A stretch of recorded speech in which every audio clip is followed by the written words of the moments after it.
There are places in this country the maps have forgotten, tucked away in the creases of old mountains, where the roads turn to gravel and then to dirt.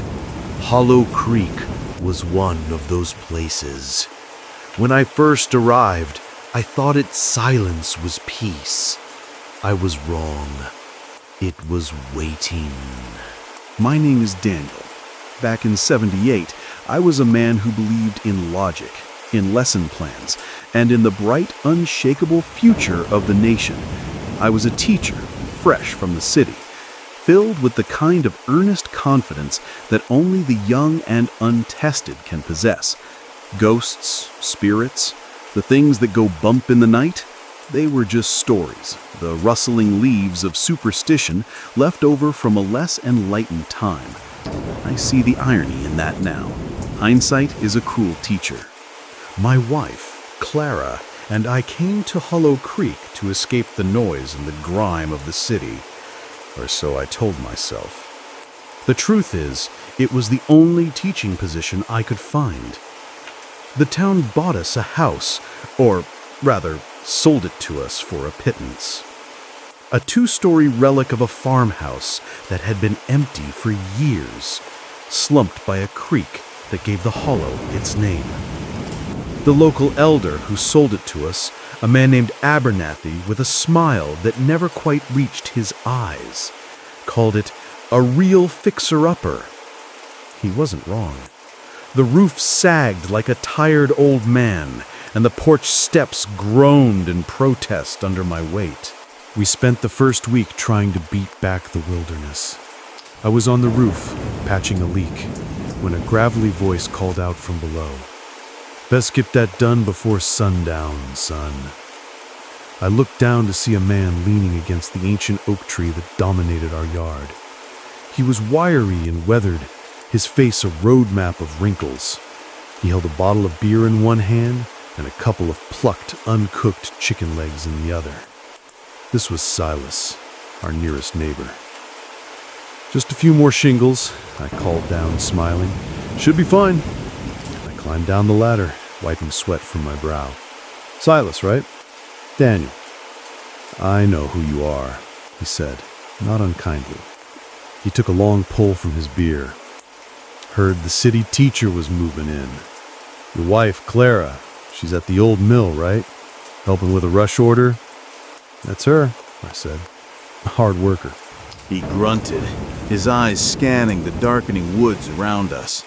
This place, it gets quiet when the sun goes down. Real quiet.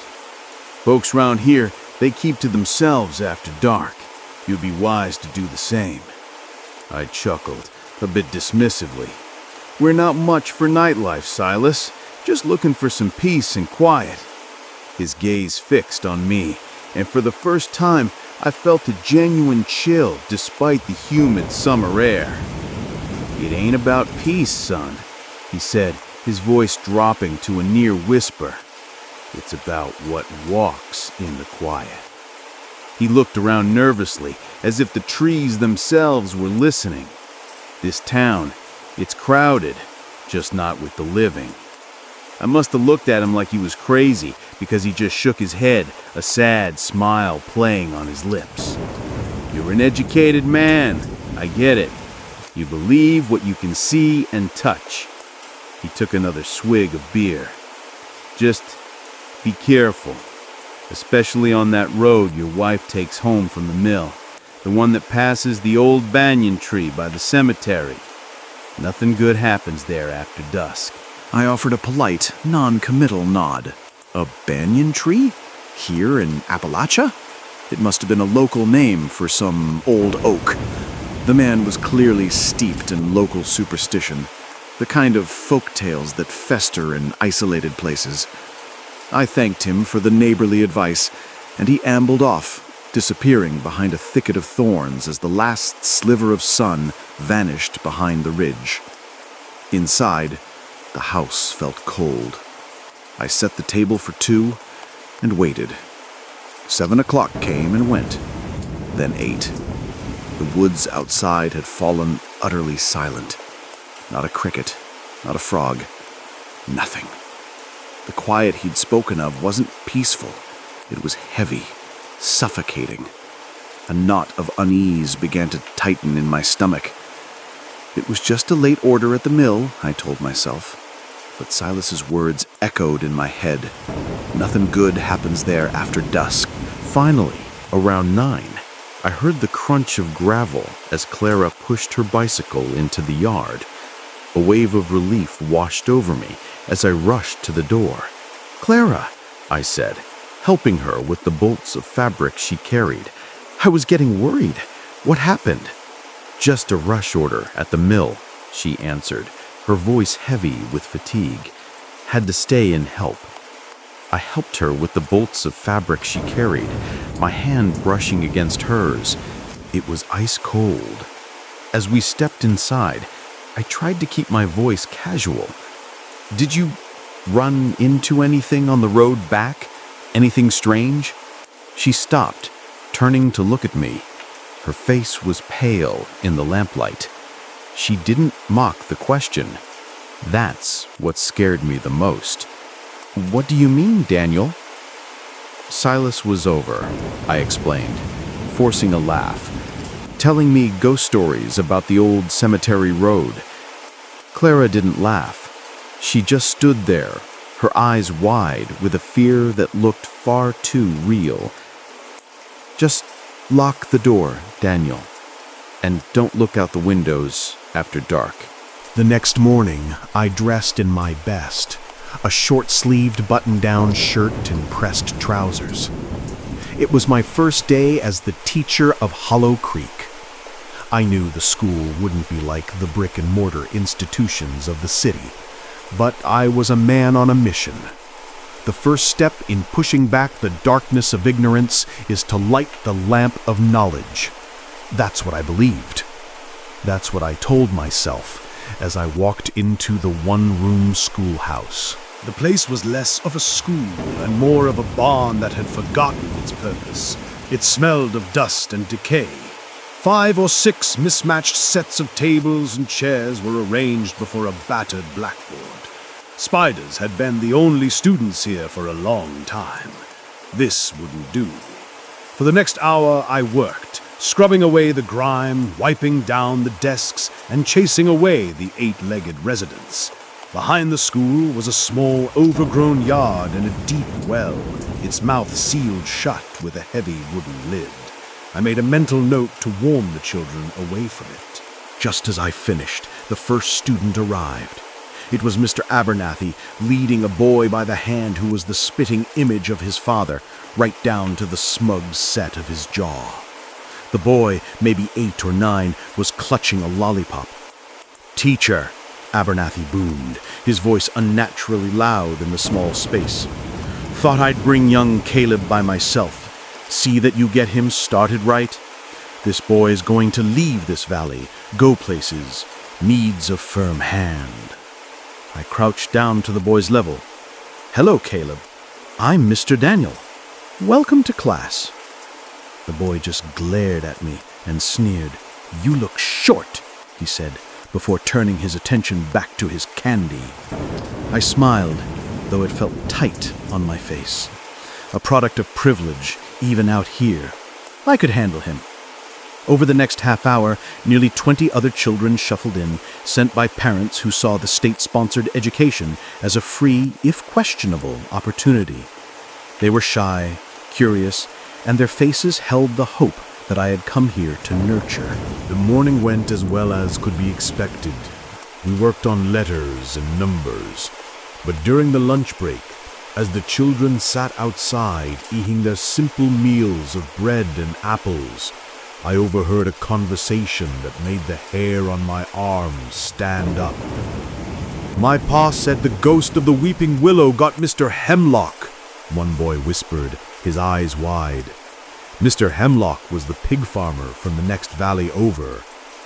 A little girl with pigtails chimed in, her voice trembling.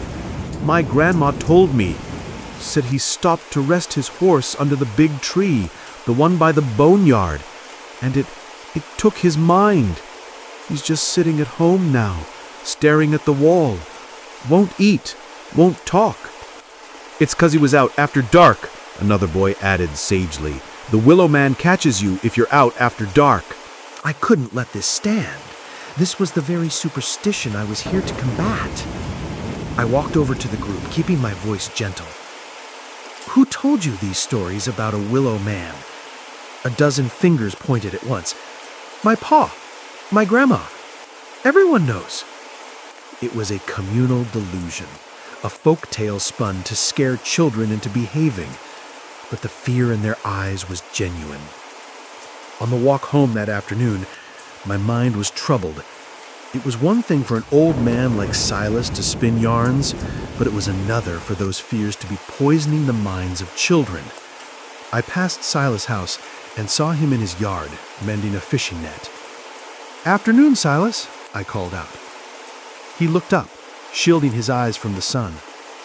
"Teacher, how was the first day with the little ones?" "It was fine," I said, leaning against his fence. "Though they seem to have their heads full of some scary stories. Something about a willow man at the cemetery tree who attacked Mr. Hemlock." The friendly look on Silas's face vanished. He dropped his net and walked over to me, his expression grim. "That ain't a story, Daniel. I saw Hemlock this morning. His wife called for help. The man's gone. He's breathing, his eyes are open, but there's nothing behind him.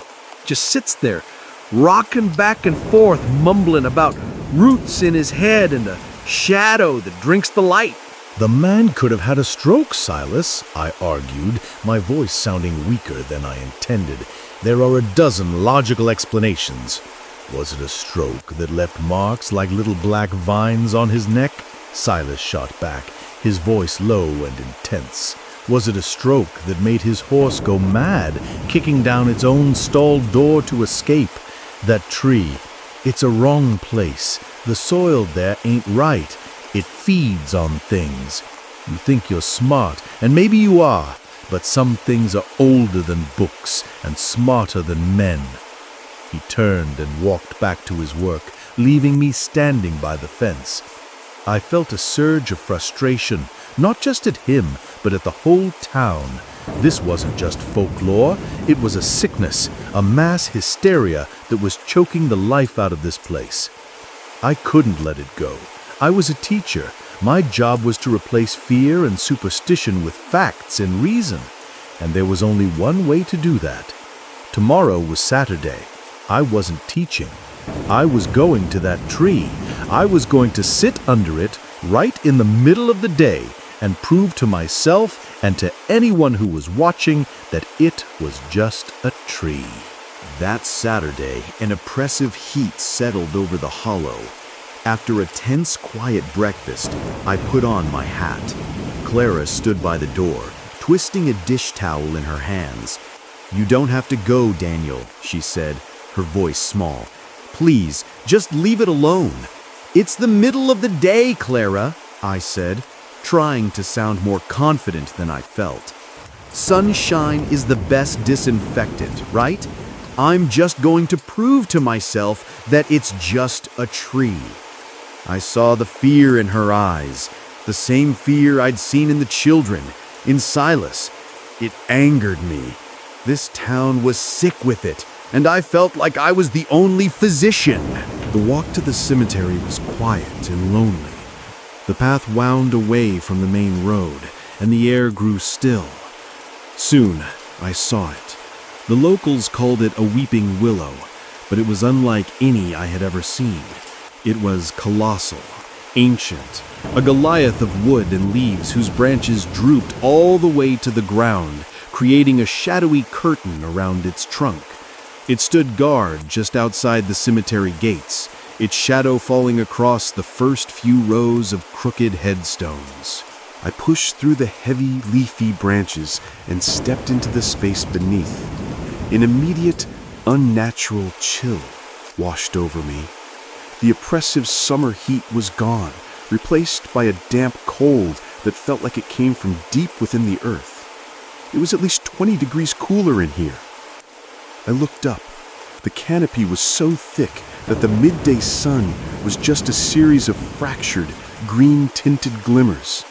The long, weeping tendrils of the branches hung down like a mess of tangled hair, or ropes. A perfect place to escape the heat, I rationalized. That's all this is. The stories are just stories. To prove my point, I took off my hat, leaned my back against the massive trunk, and stretched out my legs. I would rest here for a bit, soak in the haunted atmosphere, have a good laugh, and go home. The ground was soft with years of fallen leaves. The air was thick with the smell of damp earth and decay. I lay my head back and closed my eyes, listening to the faint buzz of insects. Slowly, dreamily, the world began to drift. I slipped into a strange, waking dream. I saw fleeting images, faces pinched with hunger, bodies wrapped in white sheets, the black smoke of a fire consuming a barn. A chorus of whispers seemed to ride on the buzzing of the flies, too faint to understand, but filled with a profound sorrow. It was the history of this place, a history of suffering, and I felt as if the tree had absorbed it all, feeding on it like water. A tickling sensation on my cheek pulled me from the stupor. I blinked, my mind fuzzy. I swatted at my face and sat up. "You were sleeping!" The voice was that of a child. I jumped, my heart hammering against my ribs. Sitting a few feet away, cross-legged on the ground, was a little boy. He couldn't have been more than 8 years old, with pale skin, clothes that looked like tattered hand-me-downs, and startlingly dark eyes. He was the one who had been tickling me, using a long, dry blade of grass that he still held in his fingers. I hadn't seen him in my classroom. "Where did you come from?" I asked, my voice hoarse. "You shouldn't be playing out here alone." "I'm not playing," he said simply. "This is my yard. My house is just in there."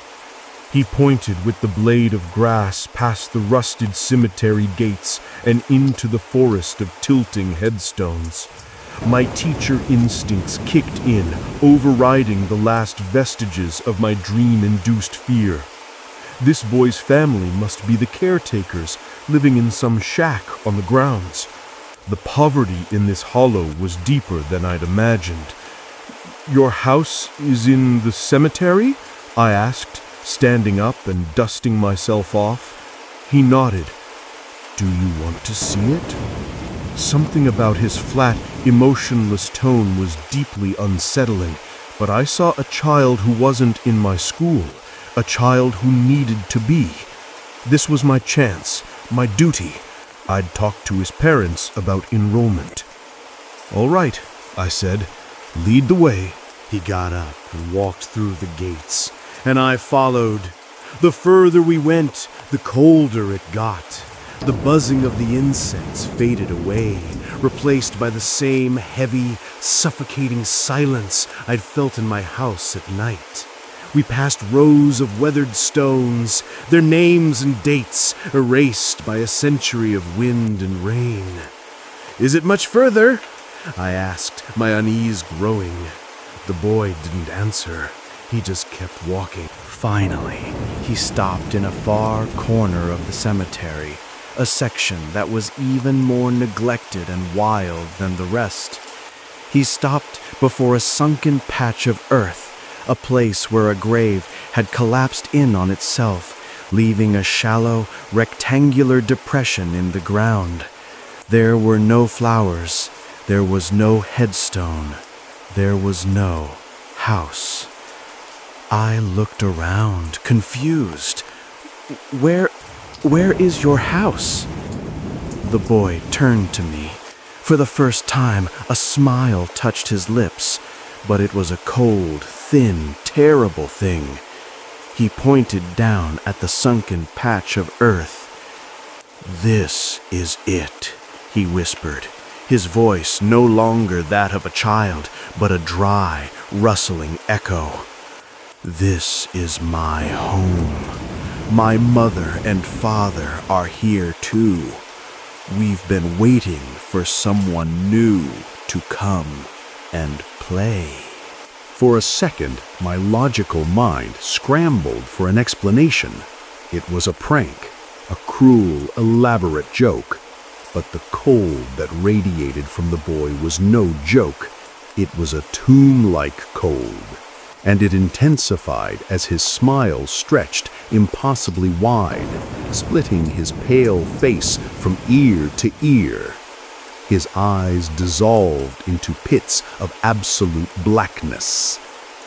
"Time to play," the rustling voice echoed, not just from his mouth, but from the trees, the ground, the air itself. A sudden, violent gust of wind exploded from the sunken grave, blasting me with the stench of rot and wet earth.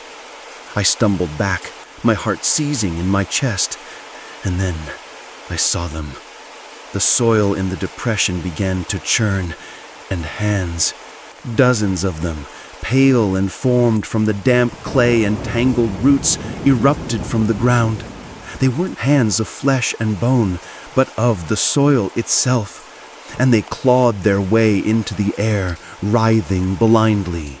I screamed, a raw animal sound of pure terror. I turned to run, but the boy thing was impossibly fast. It lunged, not like a child, but like a predator, and its small hand clamped around my ankle. The strength was immense, like a vice made of ice. I fell hard, my chin striking a root. The earthy hands swarmed over my legs, grabbing, pulling, their touch numbingly cold. I was being dragged, inch by inch, toward the sunken grave. "Help me! Somebody help!" I roared, kicking wildly. My boot connected with one of the dirt hands, and it shattered into dust. But two more took its place. The boy thing cackled, a sound like grinding stones, as it pulled me closer to the hole, to the waiting darkness within the earth. "Let him go, you parasite."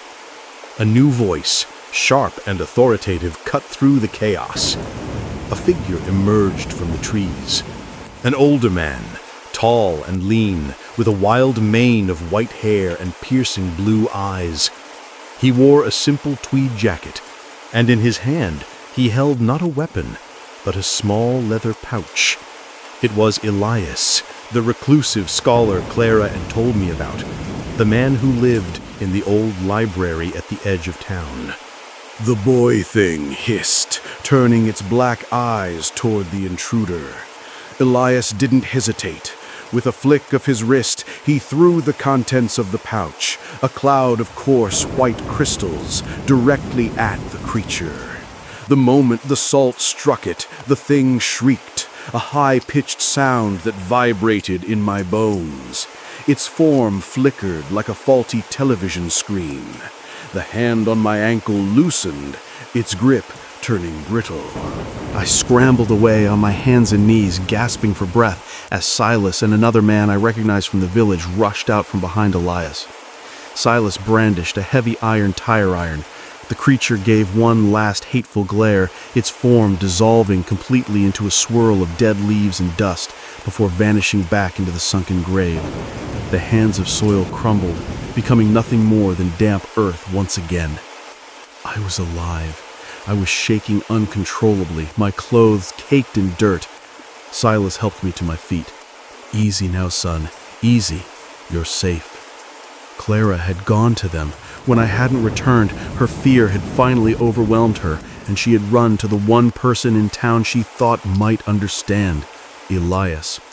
They half carried me back to my house. Clara burst into tears when she saw me, rushing into my arms. Inside, sitting at my own kitchen table, the tremor in my hands wouldn't stop. I looked down at my ankle, where the boy had grabbed me. A perfect small handprint was already blooming there, a dark, ugly bruise on my skin. The cold of it seemed to have sunk right into the bone. Elias sat across from me, his expression grave. Clara held my hand, her knuckles white. "What you saw was real, Daniel," Elias said, his voice calm and steady. "I know your modern mind struggles to accept it, but some places are sick. The ground you walked on today is poisoned by a history this valley has tried to bury. That grave, it is not the only one. During a plague that swept through here over a century ago, the dead were buried in haste, without prayer, without ceremony. Their sorrow, their anger, it seeped into the soil. It created something, a hunger." He leaned forward, his blue eyes locking onto mine. "It usually preys on the young, the weak, but sometimes it is drawn to doubt, to a strong will that denies its existence. By going there, you rang the dinner bell." He paused, letting the terrifying words sink in. "It knows you now. It has your scent. It has tasted your fear. It will not let you go that easily." Sleep offered no escape. It was a gateway. Every night I was back in the cemetery, but this time the grave was open and I was inside it. The soil was heavy on my chest, filling my mouth, and as I suffocated, I would see the pale boy's face looking down at me, his black eyes void of all emotion. I'd wake up gasping, my own screams echoing in the silent house, with Clara holding me, her own face etched with fear. The bruise on my ankle never faded.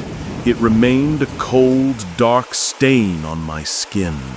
At school, a different kind of horror was unfolding. On Monday, 5 students were absent. By Tuesday, it was 9. A strange sickness was sweeping through the children of Hollow Creek. It wasn't a cough or a flu. It was a quiet fading. The children would become listless, refusing to eat, their skin turning as pale as candle wax as they were consumed by a low, persistent fever. Worried, I started visiting their homes. The scenes were all terrifyingly similar. A small, feverish child lying in a dimly lit room, their parents watching over them with a helpless dread. It was in the home of the little girl with pigtails, Sarah, that the final, terrible piece clicked into place. "She barely sleeps, Mr. Daniel," her mother told me, her voice cracking. "And when she does, she has nightmares, the same one over and over." She leaned closer and whispered. "She says a pale little boy comes to her window. He asks her to come out and play in the woods. He tells her he wants to take her to meet his mother." My blood ran cold. It wasn't a coincidence. That thing from the cemetery, it was reaching out, calling to the children of my class. I felt a crushing wave of guilt. I had disturbed it. I had led it to them. I excused myself and went directly to Elias's house. He lived in a stone cottage, crammed with books, maps, and strange artifacts. The air smelled of old paper and wood smoke. He listened patiently as I told him about the sick children and their shared nightmare, my voice shaking with a mixture of fear and guilt. When I finished, he closed his eyes, a look of profound weariness on his face. "I was afraid of this," he murmured. "The boy is not the root of the problem, Daniel. He is merely a tendril, a lure. He gathers the flock for the shepherd." "The mother?" I asked, the word tasting like poison. "In the stories passed down, the first to die in the plague was a woman whose child had already been taken by it," Elias explained, his eyes distant. "Her grief was so absolute, her rage at her fate so powerful, that it became an anchor for all the sorrow that followed. She is the heart of the sickness in this land. The children, in their fever dreams, do they say what she looks like?" I thought back to the mother's frantic whispers. They say she wears a red dress, a woman in crimson. Elias nodded slowly. The woman in crimson, she draws the life force from the children to make herself stronger. She sends the boy to bring them closer to her, to weaken their spirits until she can finally harvest them. Before I could process the horror of that statement, a frantic pounding on Elias's door startled us both. It was Silas, his face ashen, his breath coming in ragged gasps. "Elias, it's Jebediah Pike, the farmer down by the creek. He's dead." We followed Silas at a run. Jebediah Pike was a stubborn man who had openly mocked the stories, calling them old wives' tales. We found him in the creek that ran along his property. The water was barely a foot deep, but he was face down in it, his arms splayed out. When Silas and another man turned him over, a collective gasp went through the small crowd that had gathered. His eyes were wide open, frozen in an expression of ultimate terror. And there, on the side of his neck, clear as day against his pale, waterlogged skin, was a perfect, small handprint, a dark, ugly bruise, identical to the one on my own ankle. Elias looked from the dead man to me, and his face was set like stone. "This is no longer a haunting, Daniel," he said, his voice grim and low. "This is an attack. It's feeding. It's growing stronger. We can't wait for it to pick us off one by one." He grabbed my arm, his grip surprisingly strong, forcing me to look away from the terrible sight. "The new moon is in 3 nights. It is a time of great power for such entities. If we don't act before then, if we don't go to the heart of the rot and cut it out, there won't be a town left to save. There will only be the soil and the things that sleep within it." The next 3 days were a blur of tense preparation. The town held its breath. No one went out after dark. A heavy, expectant silence hung over the hollow, thicker than any summer heat. The sickness in the children didn't improve. They grew weaker, paler, as if something was slowly draining the life from them. Every time I closed my eyes, I saw their faces, and my guilt was a physical weight. Our headquarters was Elias's study, a room that felt like the inside of an ancient mind. Books on forgotten histories and arcane folklore were stacked to the ceiling. Dried herbs hung from the rafters, and strange metal and wooden objects lay on every surface. It was there, on the first night, that Elias laid out our desperate plan. "We cannot destroy it," Elias said, his voice low and serious.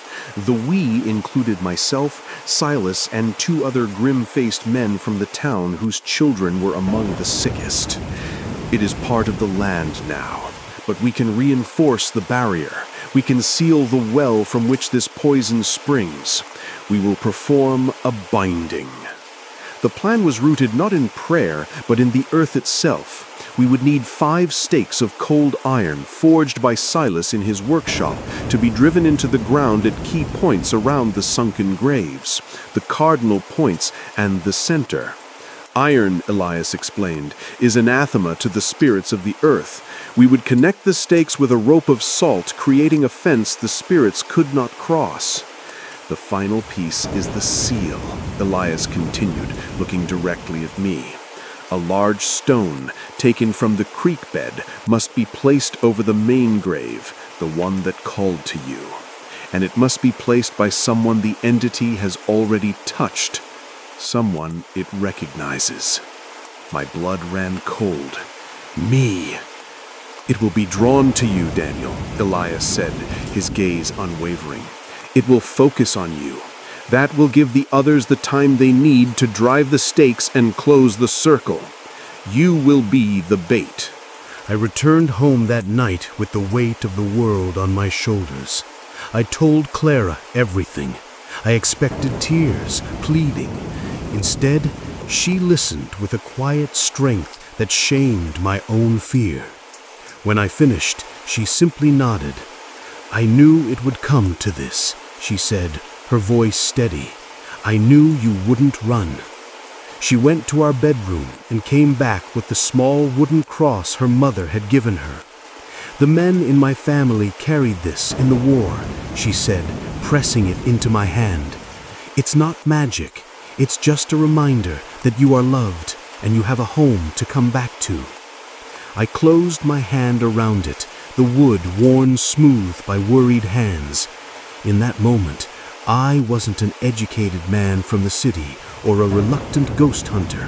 I was just a husband fighting to get back to his wife. The night of the new moon arrived, moonless and starless, as if the sky itself was holding its breath.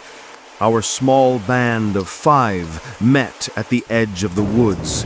We were armed with iron stakes, bags of salt, and heavy mallets. There was no bravado, only the grim determination of men with nothing left to lose. We walked in silence toward the cemetery. The woods felt different tonight, alive, hostile. Whispers slithered through the trees, just at the edge of hearing. Cold spots moved through the air like invisible predators.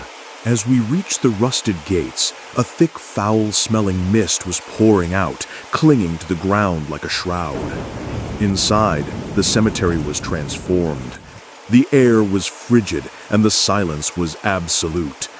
The weeping willow loomed over us, its branches swaying slowly, though there was no wind. It looked like a watching giant. We moved toward the cluster of sunken graves, our lanterns cutting feeble circles of light in the oppressive dark. We found the central depression, the place where the boy had called his home.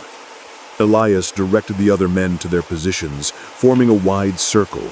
My job was to stand in the center, near the heavy creek stone we had rolled here earlier. I was the anchor. I was the bait. As Silas raised his sledgehammer to drive the first iron stake, a child's giggle echoed through the graveyard. He stood there between me and the grave. But he wasn't alone. From the mist, more shapes began to coalesce, faint spectral figures of men, women, and children, their forms tattered and their faces masks of silent misery.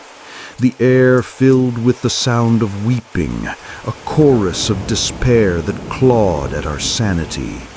And behind them all, a taller shadow began to rise, a flicker of crimson in the suffocating dark. The woman in crimson had come. "Hold the line," Elias's voice roared, cutting through the wails of the dead. "They are fear and memory. Show them the strength of the living." Silas let out a yell that was part fury, part prayer, and brought the sledgehammer down. The first iron stake bit into the earth with a deafening clang. A wave of invisible force erupted from it, and the ghostly figures shrieked in unison, their forms wavering like smoke in a gale. The spirits retaliated. They swarmed the other men, not attacking, but whispering. I saw one man whose daughter was sick stumble back, his face pale with horror.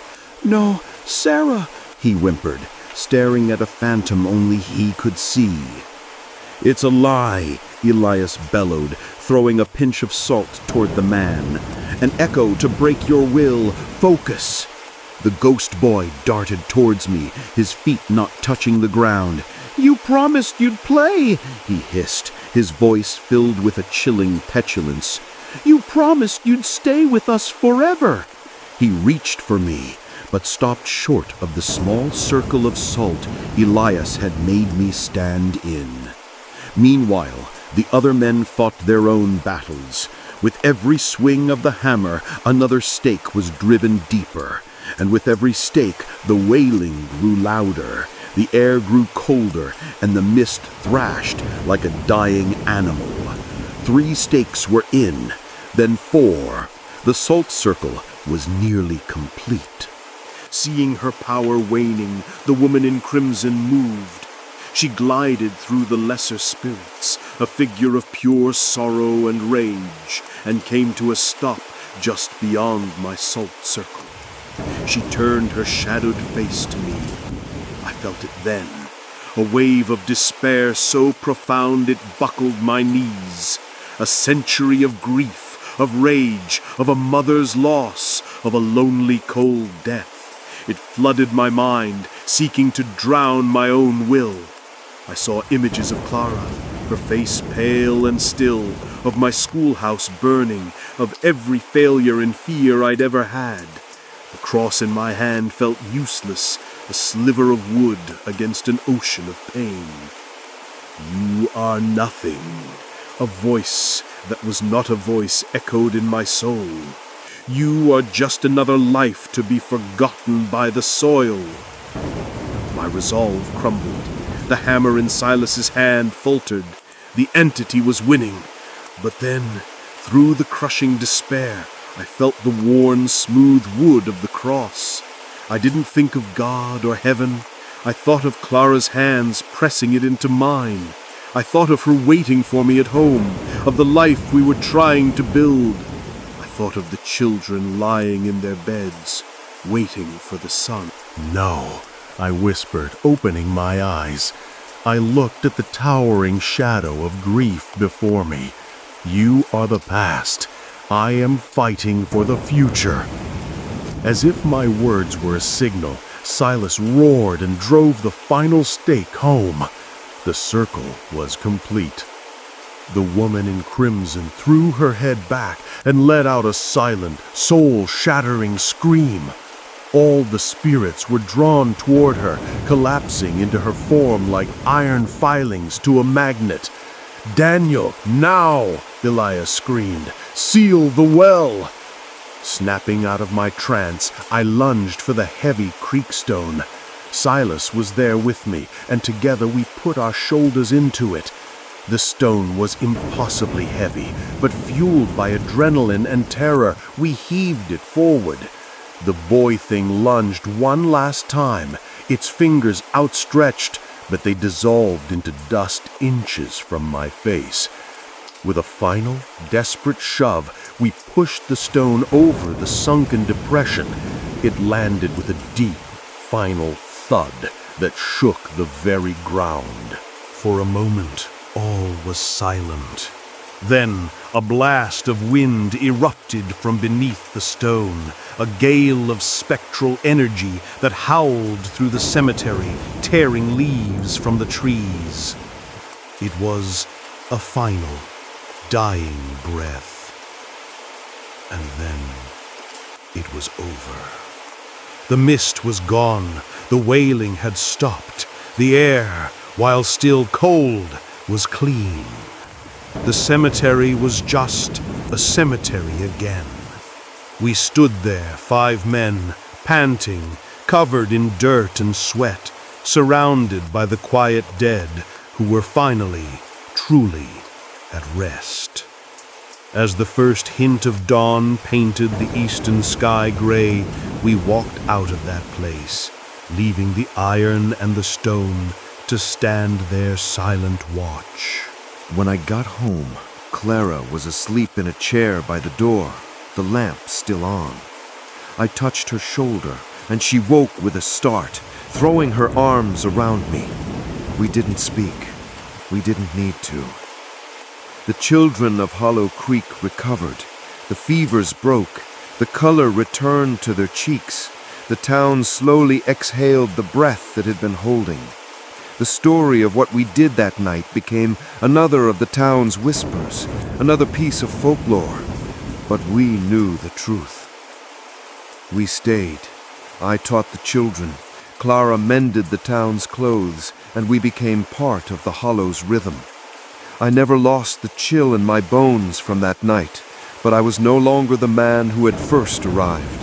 I had learned that the world was far older and stranger than my books had ever told me, and I learned that while darkness and sorrow are real, so are courage and community and the love that waits for you at home with the light on. Sometimes, on a quiet evening, I look out over the valley, at the creek and the woods, and I hold Clara's hand. I know the soil remembers, but the iron is strong, the stone is heavy, and for now, the living have peace.